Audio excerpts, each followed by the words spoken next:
салом дӯстон, агар шумо аз рехтани мӯи сар азият мекашед ё ин ки ришатонро ғафз кардан мехоҳед, дар бадани шумо сафедшавии пӯст ба назар мерасад, ё ин ки худро фарбе ё хароб кардан мехоҳед ва аз бӯи бадан халос шудан мехоҳед, пас ба шумо гиёҳҳои табиӣ аз сувсавдо кӯмак мекунад. Дастафка ба Москва ва шаҳрҳои дигари Русия. Рақамҳо дар зери навор ва рӯи экран. Аз номи канали мо гап занед, ба шумо ҳатман тахфиф карда мешавад. салом тамошобинони канали Тоқи ТВ. Тасмим гирифтем ки дар барномаи имрӯза оиди якчанд масъалаҳое ки имрӯзҳо байни реперон рух дода истодааст гап занем. мавзӯи аввалини мо оиди разбори Рейкл ва Шахер, Лен ва Хезе 2020. шояд бошанд нафароне ки надонанд сабаби баҳси онҳо дар чӣ буд. баъди батли Рейкл ва Карлеон бисёри комментарияҳо ба манфиати Рейкл буд ва Шахер боша история карда гуфт ки Рейкл сум дода комментарияи батла ҷазир кард. ҳардуи онҳо ба барномаи мизи реп даъват шиданд ки дар канали реп партал мегзара. дар рафти барнома Шахер ба кала гирифт ки сухана ай пеши худаш гуфт барои санҷидани як коре ки ба наздикӣ Шахер карданияд. Чиза гуфтум ки видео кина қасам бихӯра ки ман корро кардаги нестам, ман действительно цун додаги нест, ман як ҷои дурма гум вангаем. Просто ман ход кардам. Ман ира видео кафе. Иҷа биё. Иҷа биё ман кора. Мира просто ман то бфаҳмам табом барои аштай ман ҳамия.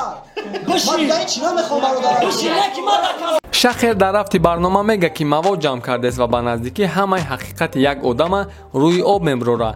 ай рӯи суханову намёкҳои Шахер мо фикр кардем ки ӯ одам мумкин ки шонемсӣ боша. аз чӣ ҳақиқата меброра ҳозираш ла номаълум. бо вероятност ҳастай ки шонемсӣ набоша, чунки агар ки нашод шонемсӣ Шахер ягон факти сахт дошта боша, дар айдер метия ки дар батл бигашт.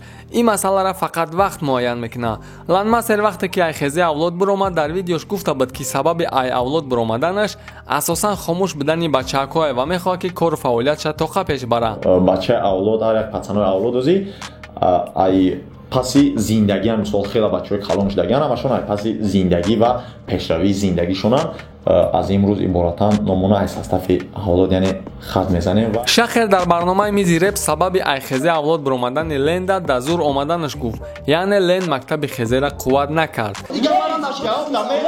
маълум кард, Лен хича маълум кард ки буданша ай Хезе биромад. Гуфт ямо акаки ки Хезе ганда ба хата кас тоқат намекунад дар Хезе биганда. Бахтидо барои чи Хезе да бисёриёра намегирам, барои ки тоқат намекунад. Дуруни Хезе да агар ту буд ройбини ку ягон проблема нест. Лен ма Ленда чикор дорум? Ленда ягон кас чикорни шалиш карда наметонис. ма да хуя ҷуда мегуфтум чикора наку кора нак гуфт ҳама худашоҷи маълумай ба гуфти ҳама экспертоҷи пушаймонай. Дубой намуз ин маънояро надорам.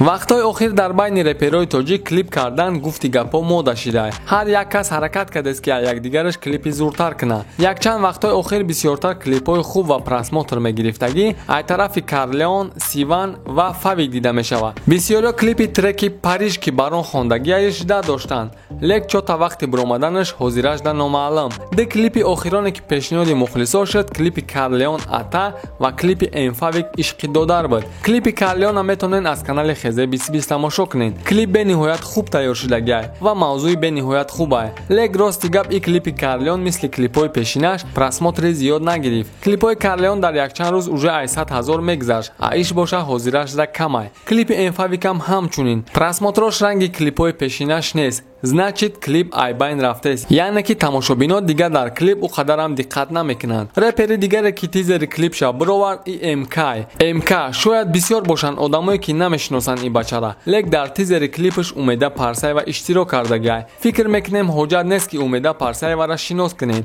чунки ай ҳама аудиторияи калон дар Инстаграм дар Тоҷикистон Умеда Парсаева дорад, ҳатто ай Абдурозиқ Зиёд тақрибан 700 000 подписчик дар Инстаграм. мегзарем дар мавзӯи батли Ландмастер vs Омон Ҷонс. батли Лен ва Омон аллакай гузашт ва ҷдад мекунем ки кай батл меброяд, чунки аллакай эълон дар канали Бехайп видео кард ки батл бениҳоят хуб гузашта ба наздикӣ меброяд. дар наворе ки дар канали Бехайп биромад ай як қисмати суханои Ландмастер маълума ки дар бораи Шахер гап мезанад.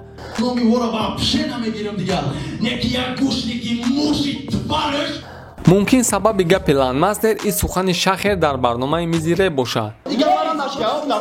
خچ معلوم کرد لند خچ معلوم کرد کی بدن شد ای خزه برومد گفت یا ما اکر کی خزه گنده با خاطر کس توقت نمیکنن در خزه بدن با خدا برای چی خزه در بسیاری را نمیگیرن برای که توقت نمیکنن درونی خزه اگر تو بود روبینی کو. در برنامه شخر یاده سخن اوید لند و بارون میگه و در سخنهای شخر هم بارون و هم لند ریاکسیون نشون دادن. لند در باتل ا بارون باشه با استوریا. در استوریا اینستاگرامش بارون پیش از رزولتاتای گیف برووردن نویس که یک وقت میخوام روی اساسی یک خدا را نشون بدم. با فکر میکنم میگم من نمیتونم اینقدر پس شده.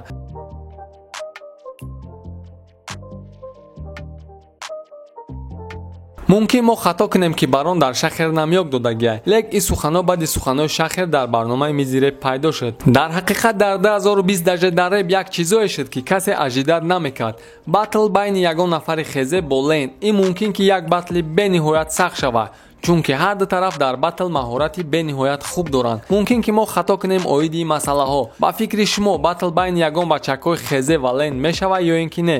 فکراتون در کامنتاری نویسین. نفرایی که میخوان برای یک کامنتاری نوشتگیشون 1000 تا 5000 روبل کار کنند به یگان مشکلی در کانال جام تی جی ابونه شده در ویدیو اخیرونگیش در اومده یک کامنتاری مونن تمام. سلکه کانال جام تی جی در اپیسانیا و کامنتاری میشود. خیر دوستان خدا نگهبان هر یک تای شما تا برنامه آینده. نفرانی که ورزش رو خوب میفهمید و به خود باوری دارید با سلکه زیر ویدیو بوده در اومده رجیستراسیون کنید و از سرپرستی ما تا $100 بونوس گیرید.